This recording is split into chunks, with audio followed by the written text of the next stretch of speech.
En ce moment, nous avons les Jeux Olympiques à Paris qui a lieu tous les 4 ans et c'est le moment le plus incroyable pour tous les passionnés de sport car c'est la fête du sport. Les Jeux Olympiques sont ultra importants pour mettre certaines disciplines en avant qui sont à l'ombre des autres mastodontes du monde sportif. C'est l'une des raisons de l'absence des grands joueurs de football pour pas prendre trop de place. Et si on regarde bien, aucun sport mécanique n'est présent aux Jeux Olympiques. Pourtant, les fans de sport mécanique que nous sommes, on est tous d'accord pour dire que le sport mécanique, c'est une discipline spectaculaire, incroyable et ultra divertissante. Quant à ceux qui ne connaissent pas la discipline, il y en a la plupart qui diront que ce n'est pas vraiment un sport. On entend souvent les mêmes critiques. Et conduire, c'est pas un sport, je fais du sport quand je conduis moi? Je crois pas. À quoi bon regarder des voitures tourner en rond pendant 2 heures le dimanche? C'est pas chiant de faire toujours le même circuit en boucle? De toute façon, les voitures, c'est toutes les mêmes. Aujourd'hui, on va parler sport automobile dans son ensemble. On va parler Formule 1, on va parler rallye, on va parler endurance. Ça va être génial. On va prouver aujourd'hui que le sport mécanique, en général, c'est quand même une forme de sport assez spectaculaire et bien plus complexe qu'il n'y paraît. Vous êtes prêts?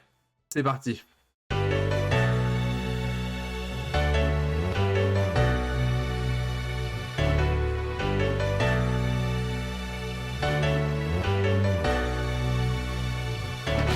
Déjà, on va commencer par une chose très simple. C'est quoi le sport? On va prendre la définition du dictionnaire, carrément, et je vais la lire. La définition est la suivante: activité physique ou mentale régie par des règles qui peuvent être individuelles ou collectives. Pierre de Coubertin, lui, que je n'ai plus besoin de présenter, a dit que le sport va chercher la peur pour la dominer, la fatigue pour en triompher, la difficulté pour la vaincre. C'est beau, non? Alors, est-ce que le sport automobile remplit toutes ces cases? Bien sûr que oui. Mais pour beaucoup, c'est la partie activité physique qui pose problème. Donc on va en parler. Pour beaucoup, conduire une voiture ne demande pas un effort physique très important.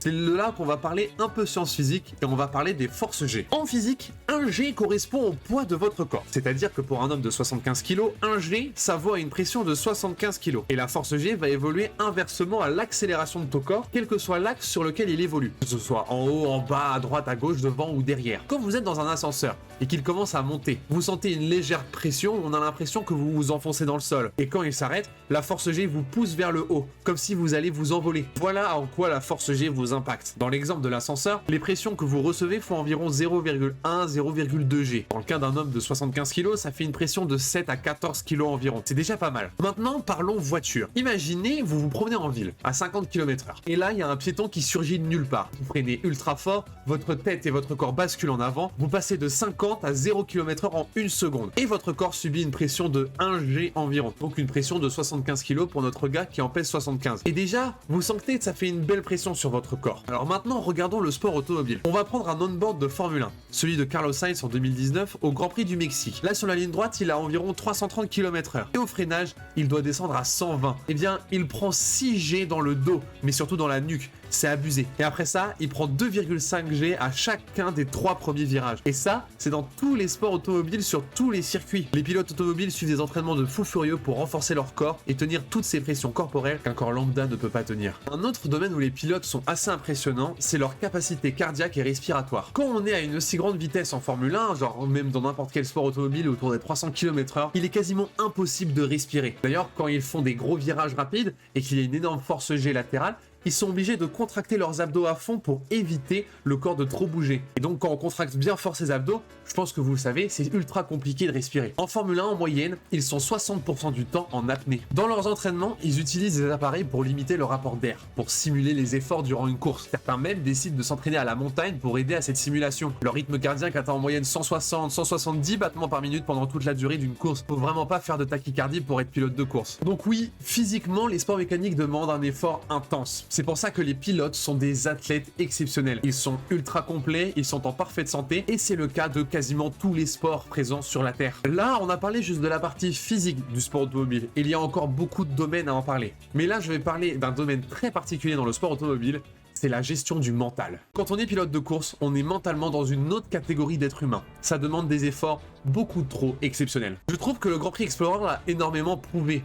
Et pour ça, je remercie énormément Squeezie et ses équipes. Être pilote de course demande de n'avoir peur de rien, d'exclure la peur et la mort de son cerveau. Si on reprend le GP Explorer, Amixem l'a dit d'une façon un peu drôle, mais il refait bien ce que je veux dire. Il parle des personnes qui sont très rapides lors des séances d'entraînement du premier Grand Prix Explorer. C'est des gens qui, le concept de la mort, ils n'ont pas encore compris. Ils ont pas, faut leur, je sais pas, faut leur faire un mail ou un truc. Sylvain, là, votre mec pour qui vous bossez là, il faut lui expliquer le concept de décès. Que non, c'est pas comme un jeu vidéo, genre il n'y a pas une vie après, tu vois. et il a pas compris ça, je pense. Je suis terrorisé, ça se voit ou pas? Je vais même parler d'une histoire que je trouve toujours impressionnante. Lors du Grand Prix de Belgique 2019, Antoine Hubert perd la vie en Formule 2. C'est l'ami de pas mal de pilotes de F1 comme Pierre Gasly et Charles Leclerc. Eh bien ces deux gars ont fait une course sans erreur, presque parfaite, alors qu'ils ont perdu un ami proche la veille sur le même circuit. C'est honnêtement surhumain. Cette proximité avec le danger constant est certes diminuée avec la sécurité qu'il y a aujourd'hui, et Dieu merci, mais les blessures graves, petites, voire même la mort ne sont jamais très loin quand on entre dans une voiture pour rouler à 330 km/h. Être capable d'oublier tous ces dangers pour performer, c'est vraiment impressionnant. Et même si tu es un très grand athlète, tu peux avoir peur de la vitesse. N'est-ce pas, Jimmy? Hey, whoa, relax. Relax. No, no, no. You're going too fast. Oh! No, no, no, no, no. My head. I'm gonna pass out. Oh, my stomach finna fall out my...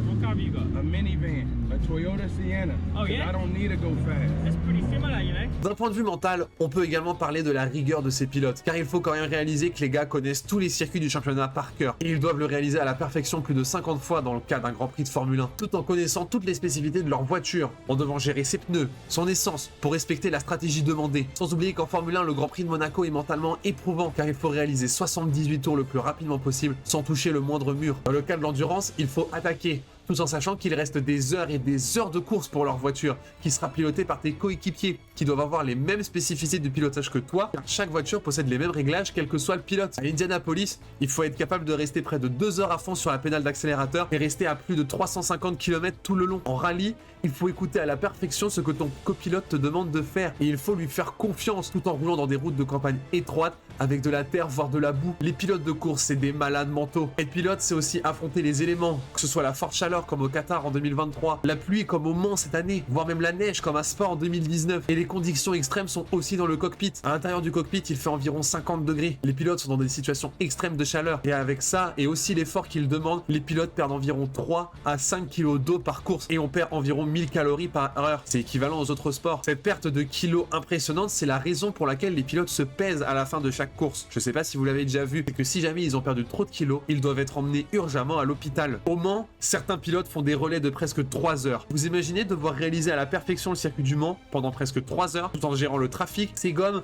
l'essence et les performances de sa voiture pour ne pas trop forcer, pour qu'elle tienne toutes les 24 heures de course, faire attention à tout ce que dit votre ingénieur de course, que ce soit la météo, ce qu'il se passe sur la piste, avec des batailles, les écarts avec les autres, les accidents. Les pilotes sont surchargés d'informations alors qu'ils cherchent la perfection de leur trajectoire et de leur rythme sur la piste. Dernière partie sur les pilotes, et c'est là souvent que vraiment on les met en avant, c'est pour leur temps de réaction. Quand tu es dans une voiture à plus de 250 km/h et qu'un danger se trouve en face de toi, tu te dois de réagir vite et bien. Les pilotes de course font plein d'exercices pour le travailler. Quand on passe le permis, on dit souvent que le temps de réaction d'un conducteur lambda est d'1 seconde. Le pilote de course a un temps de réaction d'environ 3 dixièmes de seconde. C'est impressionnant, c'est surhumain. Et les pilotes sont bel et bien des athlètes de ultra haut niveau. Mais le pire, c'est que la conduite d'une voiture de course, ce n'est que 10% du travail. Dans le sport automobile, la partie la plus incroyable, c'est le travail pour créer la voiture la plus parfaite possible. Le sport automobile est un sport d'équipe. Des dizaines d'ingénieurs travaillent des mois, voire des années sur le perfectionnement de la voiture. Le châssis, l'aérodynamisme, le moteur pour transformer cette voiture en machine de guerre. On a ensuite les tests, les améliorations. Tout ce gros travail est la clé de la réussite dans le sport automobile. Ce sont des années de travail et d'expérience. Et même une pensée à tous les mécaniciens. Et eux aussi suivent des entraînements de fou. Car les roues, c'est lourd, environ 20 à 25 kilos. Il faut être prêt pour tout changer. Là, j'en profite parce qu'il y a quand même pas mal de monde.